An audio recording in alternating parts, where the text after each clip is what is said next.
Assalamualaikum warahmatullahi wabarakatuh.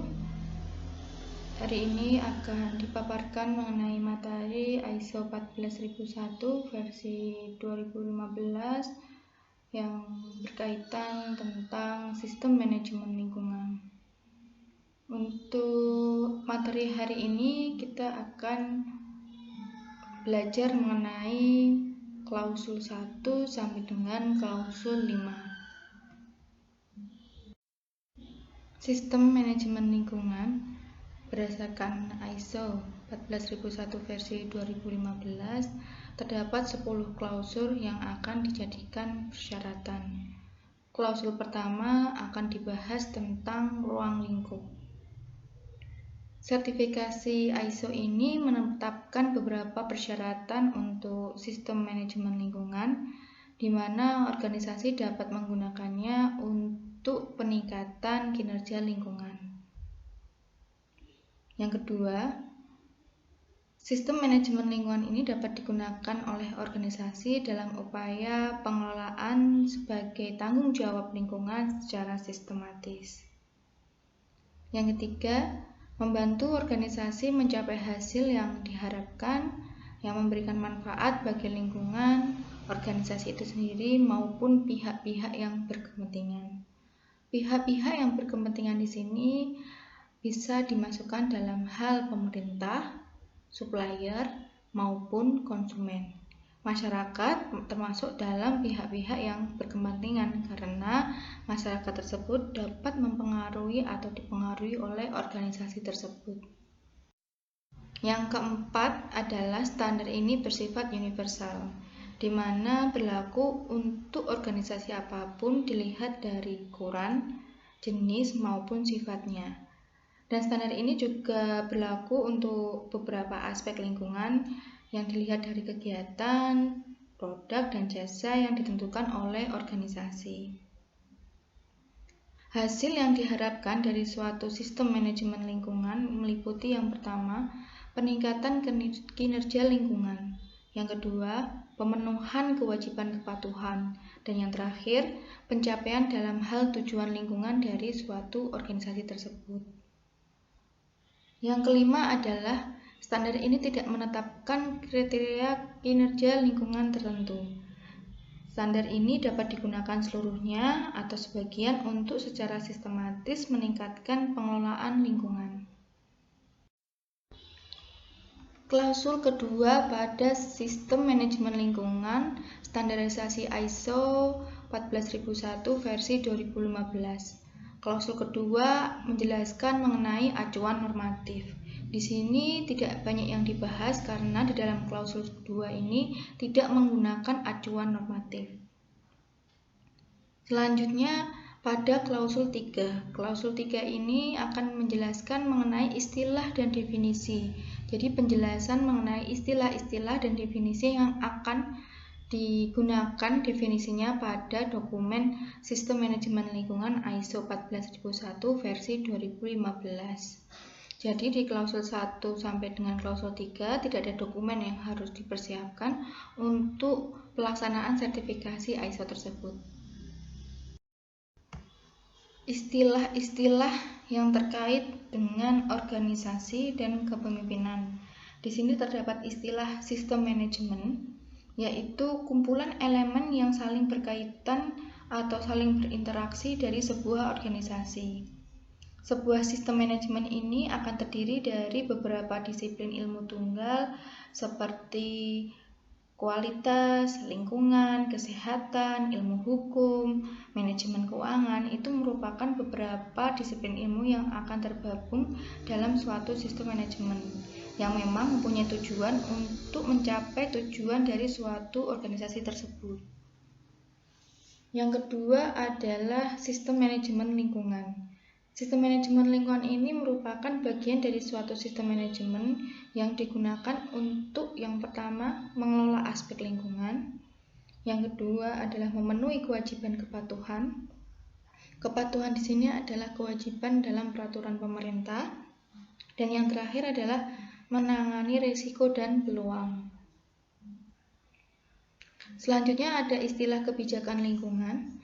Kebijakan lingkungan ini adalah maksud dan arahan organisasi yang berkaitan dengan kinerja lingkungan, sebagaimana yang memang dinyatakan secara resmi oleh manajemen puncak.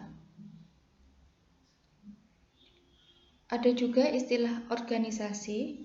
Untuk organisasi ini adalah sekelompok orang atau orang yang memang mempunyai fungsinya sendiri dengan tanggung jawab, wewenang, dan hubungan untuk mencapai tujuannya. Selanjutnya terdapat manajemen puncak. Manajemen puncak ini merupakan orang atau sekelompok orang yang memang mengendalikan suatu organisasi tersebut pada tingkat tertinggi. Misalkan adalah direktur utama, jajaran direksi, itu yang dinamakan manajemen puncak. Terdapat juga istilah pihak berkepentingan. Pihak yang berkepentingan di sini adalah suatu orang atau organisasi yang dapat mempengaruhi atau dipengaruhi oleh keputusan dari suatu kegiatan. Ada juga istilah-istilah yang berkaitan dengan perencanaan. Yang pertama adalah lingkungan. Lingkungan ini adalah lingkungan sekitar di mana sebuah organisasi beroperasi, termasuk udara, air, tanah, sumber daya alam, flora fauna maupun manusia. Selanjutnya terdapat aspek lingkungan. Aspek lingkungan adalah suatu unsur kegiatan organisasi atau produk atau jasa yang saling berkaitan atau berinteraksi dengan lingkungan. Kondisi lingkungan adalah kondisi atau karakteristik lingkungan yang ditentukan pada satu waktu tertentu. Selanjutnya terdapat dampak lingkungan. Dampak lingkungan adalah perubahan pada lingkungan organisasi yang baik bersifat merugikan maupun menguntungkan, yang memang disebabkan oleh aspek lingkungan. Selanjutnya terdapat sasaran. Sasaran ini adalah target dari suatu organisasi. Ada juga sasaran lingkungan. Sasaran lingkungan ini adalah target yang memang berada di bidang lingkungan. Terdapat juga pencegahan pencemaran. Pencegahan pencemaran ini adalah upaya-upaya, praktek, teknik, maupun bahan yang memang fungsinya untuk menghindari, mengurangi, atau mengendalikan proses pembuatan sehingga mengurangi dampak lingkungan yang merugikan. Selanjutnya terdapat kewajiban, penaatan persyaratan hukum dan persyaratan lainnya. Hal ini adalah persyaratan hukum dan persyaratan yang memang harus dipatuhi, baik itu peraturan pemerintah maupun persyaratan lain yang organisasi miliki atau pilih untuk dipatuhi. Selanjutnya ada risiko dan peluang. Untuk risiko ini adalah pengaruh ketidakpastian. Untuk peluang adalah potensi atau risiko yang memang sering ditandai dengan mengacu pada potensi peristiwa maupun konsekuensi. Terdapat juga istilah-istilah yang terkait dengan dukungan operasional. Yang pertama ada istilah kompetensi. Kompetensi ini merupakan kemampuan dalam penerapan pengetahuan dan keterampilan untuk mencapai hasil yang diinginkan.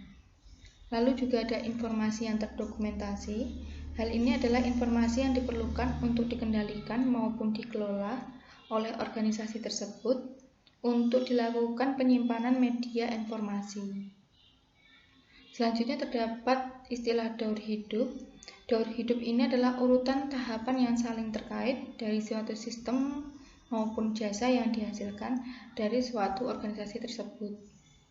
Yang terakhir adalah ada kalimat proses. Proses ini adalah serangkaian kegiatan yang saling berkaitan yang mengubah antara input menjadi output. Ada juga istilah-istilah yang berkaitan dengan evaluasi dan perbaikan kinerja. Yang pertama adalah audit. Audit ini adalah proses sistematis, mandiri, dan terdokumentasi yang memang fungsinya adalah untuk memperoleh bukti dan mengevaluasinya secara objektif sehingga untuk menentukan sejauh mana kriteria itu dapat dipenuhi. Kriteria ini termasuk dalam kriteria klausul 1 sampai dengan 10 pada standar ISO. Ada juga kesesuaian. Kesesuaian ini adalah terpenuhi persyaratan. Ketidaksesuaian adalah tidak terpenuhinya persyaratan. Tindakan korektif. Tindakan korektif adalah tindakan untuk menghilangkan penyebab suatu ketidaksesuaian sehingga mencegah untuk terulang kembali suatu temuan.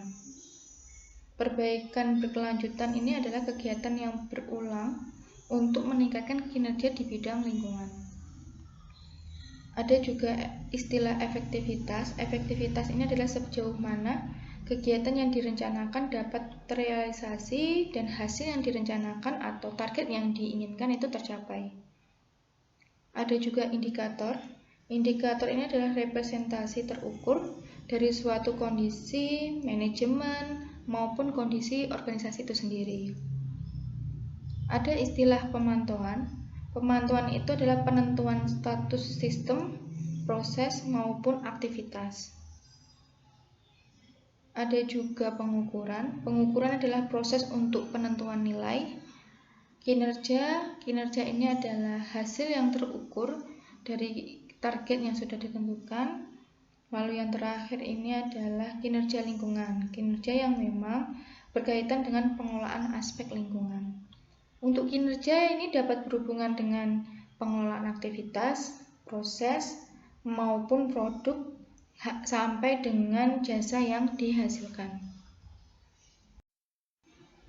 Setelah kita mengetahui klausul 1 sampai dengan klausul 3, kita lanjut ke klausul 4. Di klausul 4 ini akan dijabarkan mengenai konteks organisasi. Sehingga mulai dari klausul 4 ini akan ada beberapa dokumen yang harus dipersiapkan dalam pelaksanaan sertifikasi ISO 14001 versi 2015 tentang sistem manajemen lingkungan. Terdapat beberapa persyaratan umum mengenai dasar-dasar yang harus dilakukan organisasi untuk membangun atau menerapkan sistem manajemen lingkungan pertama kalinya.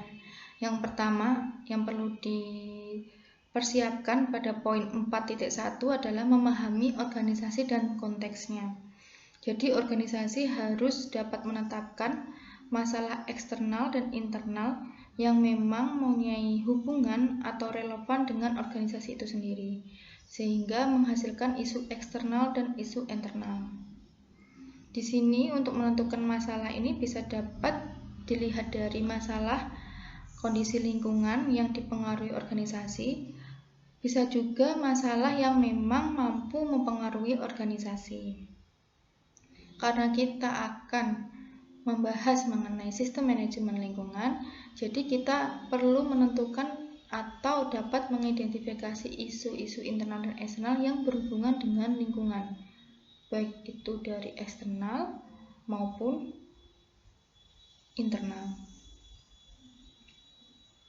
Tujuan dari klausul 4.1 ini adalah untuk memberikan informasi tingkat tinggi, itu yang pertama.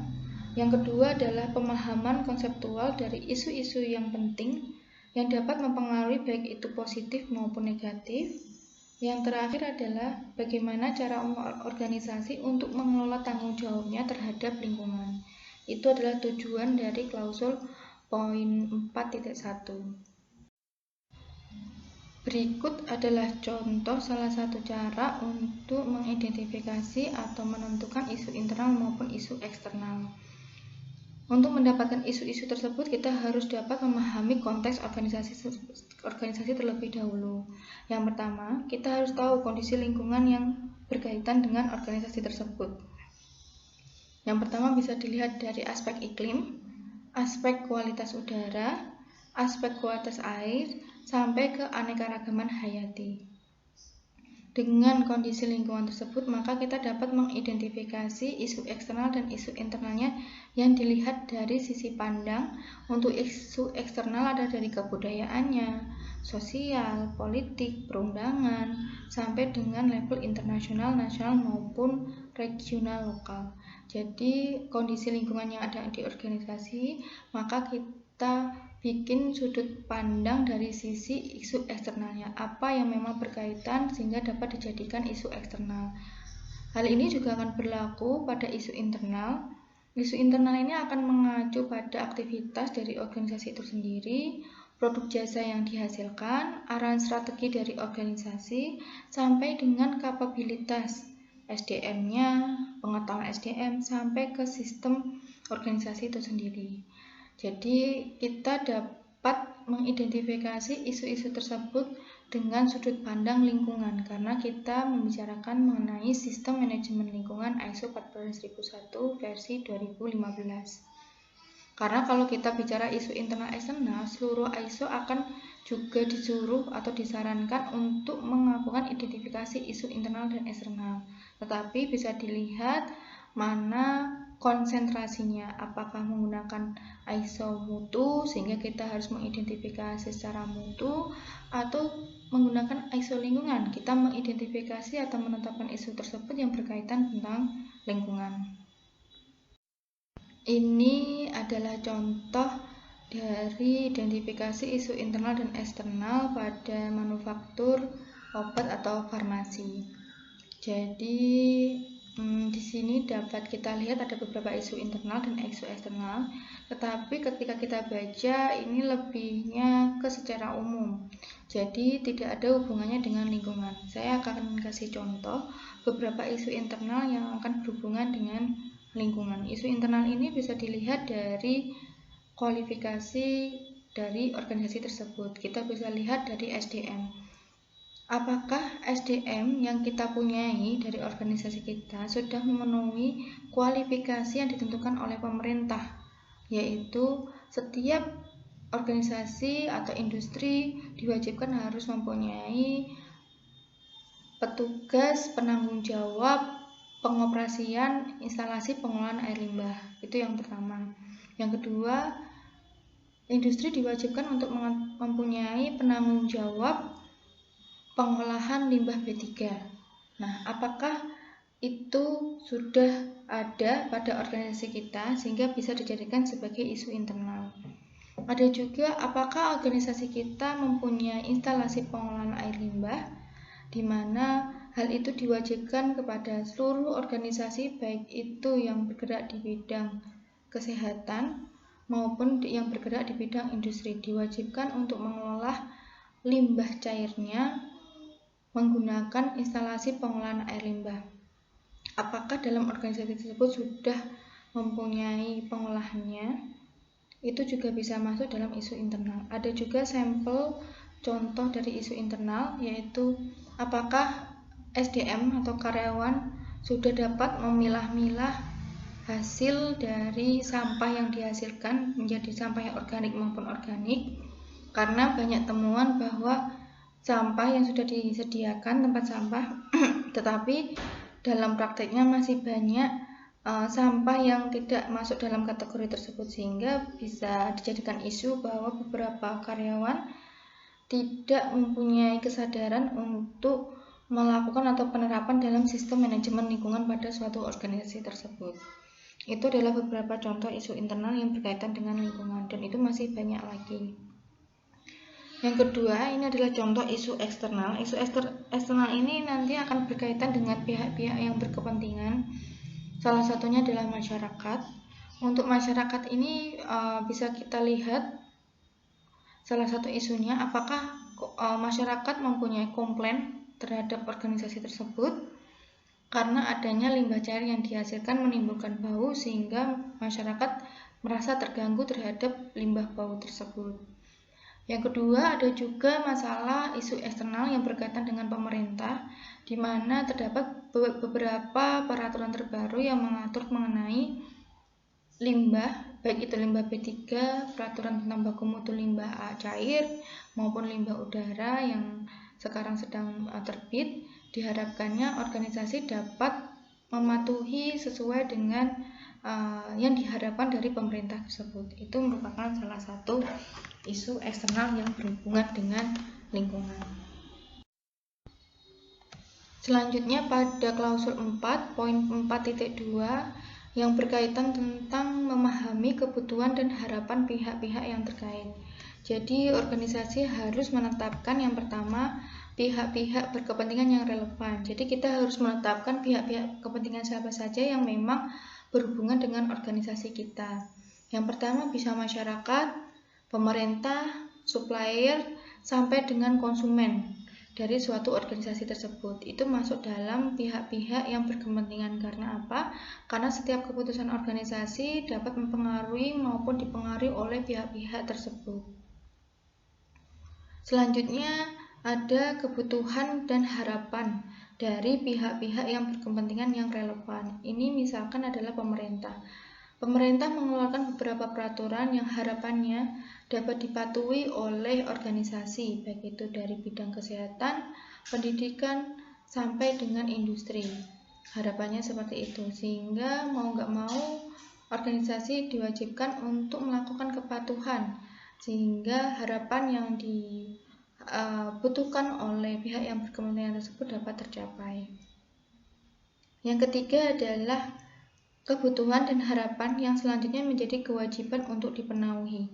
Jadi karena adanya harapan dari pihak berkepentingan tersebut, mau tidak mau organisasi harus melaksanakannya karena dijadikan sebagai suatu kebutuhan atau suatu kewajiban yang wajib dipenuhi, baik itu dari pemerintah, masyarakat maupun dari konsumen. Karena biasanya untuk standarisasi ISO ini atau standarisasi sistem manajemen lingkungan ini akan berpengaruh atas permintaan dari konsumen. Jadi konsumen supplier itu mempunyai harapan bahwa organisasi yang menyetok produknya atau yang akan dibeli diwajibkan untuk melakukan standarisasi ISO 14001 dengan harapan bahwa produk yang dia beli tidak mencemari lingkungan sekitarnya.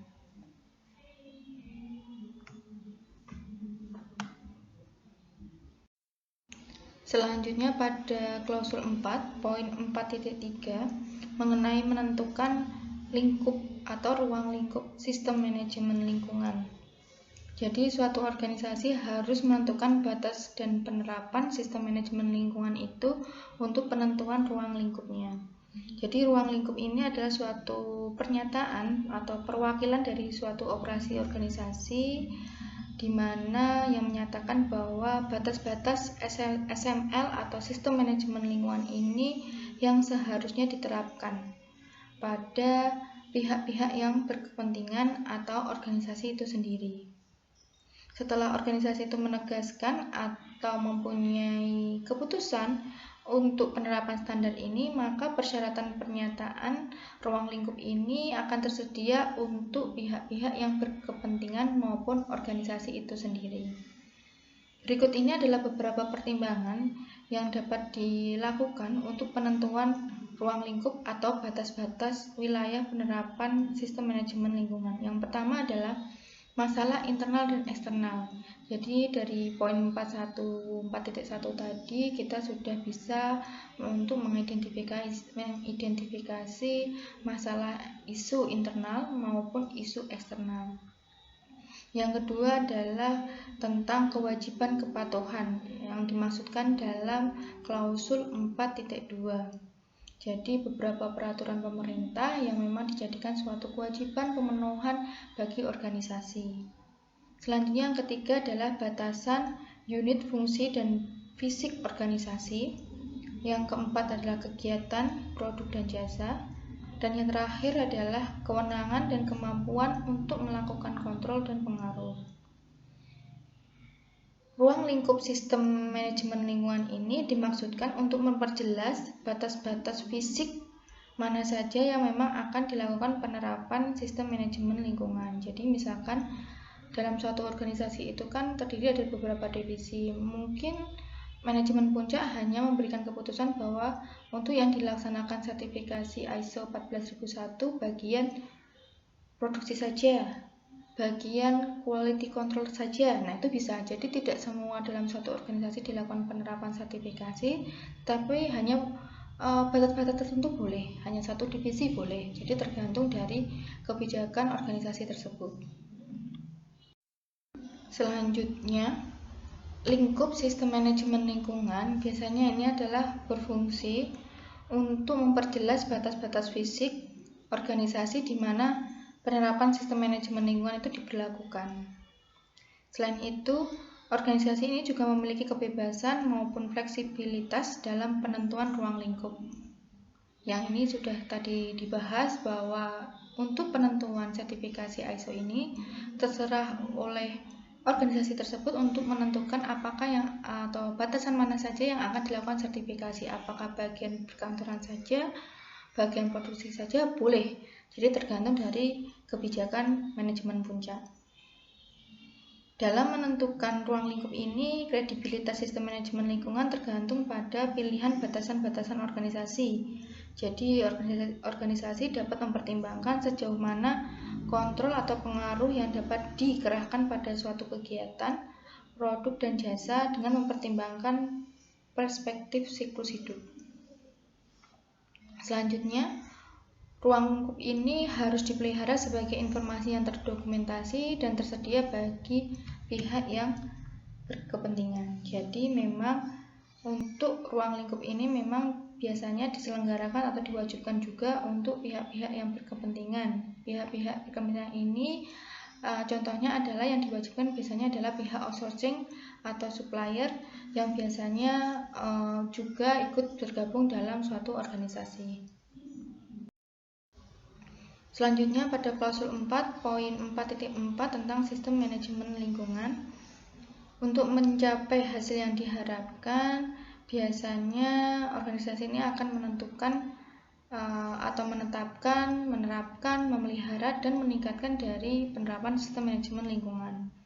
Selain itu juga organisasi harus mempertimbangkan pengetahuan saat membangun dan memelihara SML atau sistem manajemen lingkungan. Jadi organisasi harus mempunyai pengetahuan yang cukup untuk mengetahui atau untuk bagaimana pelaksanaan penerapan sistem manajemen lingkungan itu sendiri. Dan selanjutnya adalah organisasi menggabungkan isu yang terkait dengan konteks organisasi dan persyaratan pihak yang berkepentingan dalam sistem manajemen lingkungan. Jadi organisasi ini juga mulai menggabungkan untuk memecahkan permasalahan isu-isu yang berkaitan baik internal maupun eksternal sehingga menjadi salah satu persyaratan untuk penerapan SML pada pihak-pihak yang berkepentingan. Yang dimaksud pihak berkepentingan di sini adalah pihak outsourcing maupun supplier. Itu adalah pembahasan mengenai klausul 4. Jadi ada beberapa poin yang bisa disimpulkan di klausul 4. Kita harus tahu beberapa dokumen yang harus disiapkan, yaitu isu internal dan eksternal dari suatu organisasi, sehingga dengan adanya isu tersebut kita dapat menentukan ruang lingkup atau batas-batas mana saja yang akan dilakukan standarisasi atau penerapan ISO 14001 versi 2015 tentang sistem manajemen lingkungan. Kita akan masuk ke klausul 5, yaitu yang berhubungan atau yang menjelaskan mengenai kepemimpinan. Jadi kepemimpinan ini salah satu poin yang penting dalam penerapan ISO ini, baik berupa dari ISO lingkungan maupun ISO mutu, K3, semuanya sekarang yang versi terbaru. Kepemimpinan ini adalah salah satu poin yang paling penting dan paling dipertanggungjawabkan dalam salah satu standarisasi. Hal ini kenapa? Karena tanggung jawab yang paling besar itu adalah berada di tangan kepemimpinan. Tanpa adanya dukungan kepemimpinan, penerapan atau sertifikasi ISO ini tidak dapat terlaksana dengan baik karena pemegang dari wewenang jabatan semua berada pada kepemimpinan atau manajemen puncak. Jadi pada poin 5.1 tentang kepemimpinan dan komitmen, jadi manajemen puncak ini harus menunjukkan kepemimpinan dan komitmen terhadap sistem manajemen lingkungannya. Hal ini dilakukan dengan cara yang pertama, mengambil akuntabilitas untuk efektivitas sistem manajemen lingkungan. Yang kedua adalah memastikan bahwa kebijakan lingkungan dan tujuan lingkungan ditetapkan sesuai dengan arah strategis dari konteks organisasi tersebut. Selanjutnya, memastikan bahwa integrasi atau gabungan persyaratan sistem manajemen lingkungan ke dalam setiap proses bisnis organisasi. Jadi setiap persyaratan dari klausul 1 sampai klausul 10 itu diterapkan pada proses bisnis organisasi. Selanjutnya, memastikan sumber daya yang dibutuhkan untuk sistem manajemen lingkungan tersedia. Jadi Sumber daya manusia yang mempunyai kompetensi di bidang lingkungan tersedia dalam hal untuk mengaplikasikan penerapan ISO 14001 versi 2015. Pada poin 5, yaitu mengkomunikasikan pentingnya pengelolaan lingkungan yang efektif sesuai dengan persyaratan sistem manajemen lingkungan. Yang keenam, memastikan sistem manajemen lingkungan mencapai hasil yang dimaksudkan. Yang terakhir adalah mengarahkan dan mendukung setiap personil untuk berkontribusi pada keefektifan sistem manajemen lingkungan. Diharapkannya dengan adanya komitmen kepemimpinan ini atau komitmen manajemen puncak, karyawan mampu mendukung dan meningkatkan dalam penerapan sistem manajemen lingkungan ISO 14001 versi 2015. Pada klausul 5, poin 5.2 mengenai tentang kebijakan lingkungan, yaitu seperangkat prinsip-prinsip yang dinyatakan sebagai komitmen di mana manajemen puncak menguraikan niat organisasi untuk mendukung dan meningkatkan kinerja lingkungan. Ada 3 komitmen dasar yang digunakan untuk penyusunan kebijakan lingkungan. Yang pertama adalah perlindungan lingkungan. Yang kedua, memenuhi kewajiban kepatuhan organisasi, dan yang terakhir adalah peningkatan berkesinambungan sistem manajemen lingkungan untuk peningkatan kinerja lingkungan. Itu adalah 3 poin dasar atau 3 komitmen yang dapat dicantumkan dalam kebijakan lingkungan. Kebijakan lingkungan ini memungkinkan organisasi untuk menetapkan tujuan lingkungan, mengambil tindakan untuk mencapai hasil yang memang diharapkan dari suatu organisasi tersebut.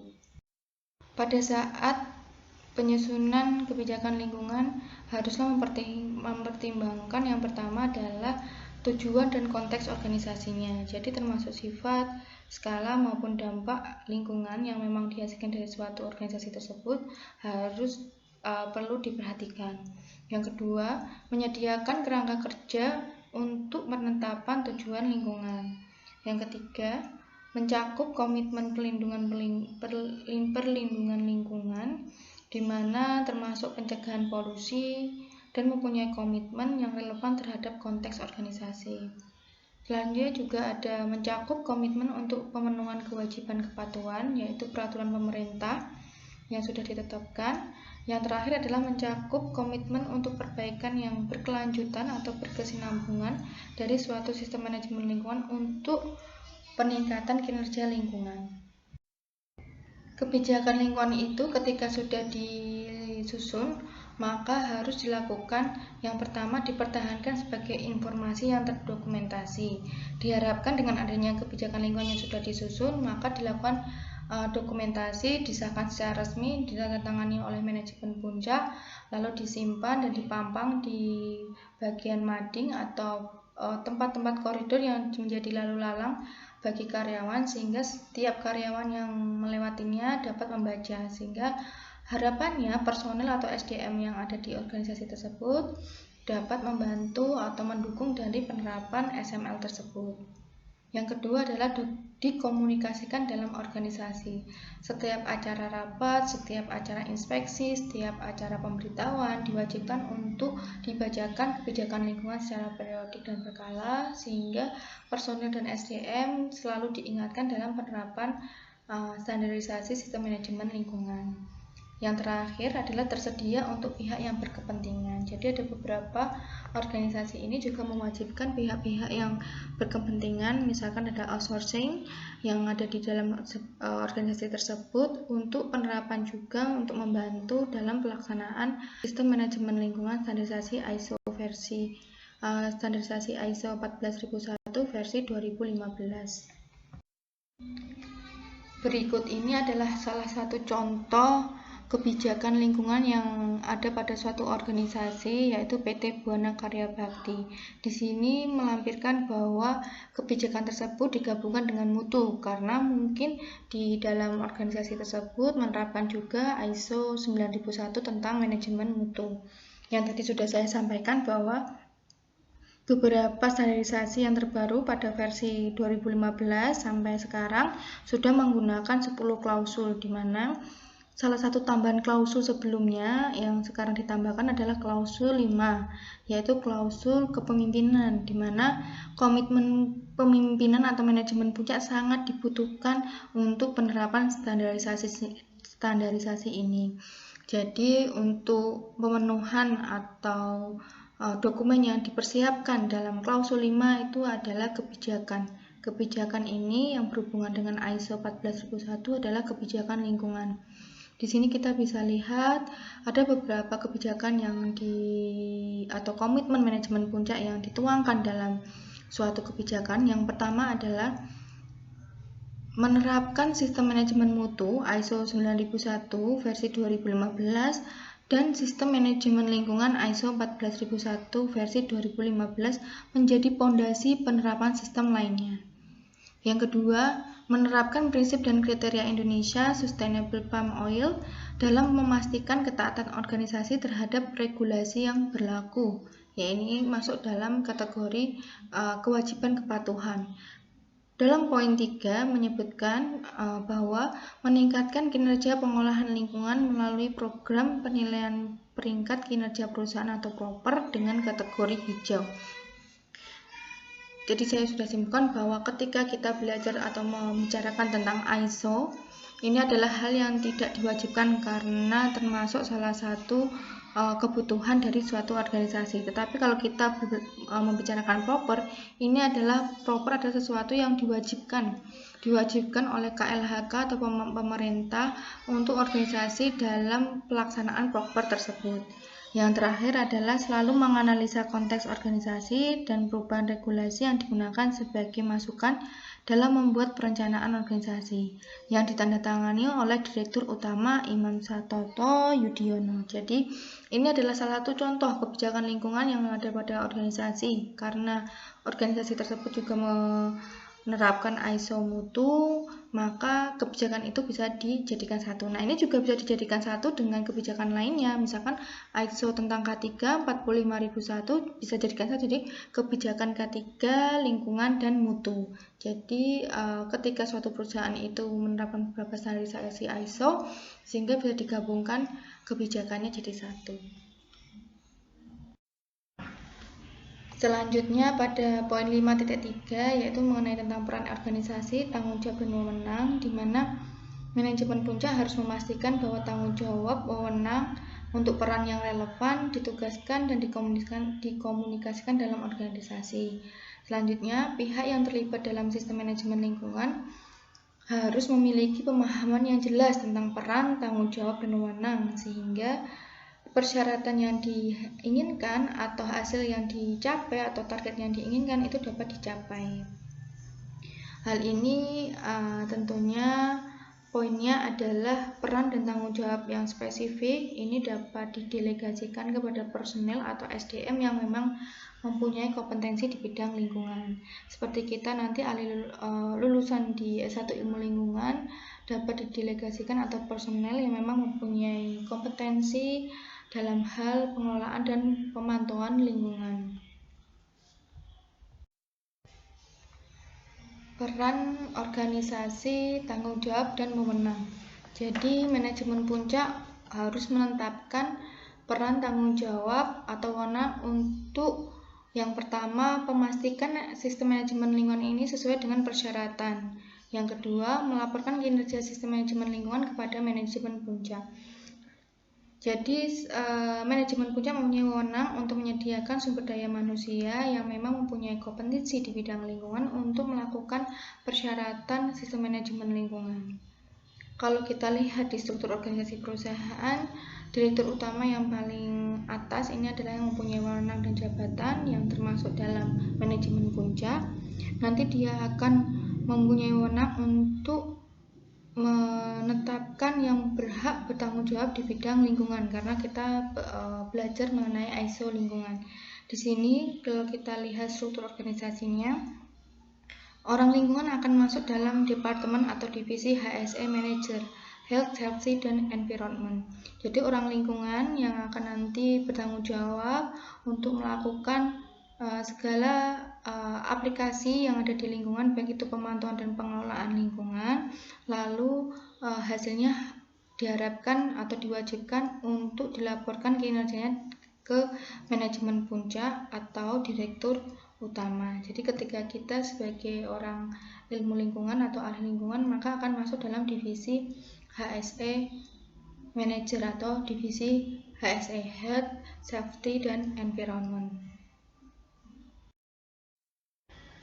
Sekian, terima kasih. Berikut itu adalah pemaparan dari ISO 14001 versi 2015 tentang sistem manajemen lingkungan dari klausul 1 sampai dengan klausul 5. Semoga bermanfaat dan kita selalu dalam keadaan sehat. Wassalamualaikum warahmatullahi wabarakatuh.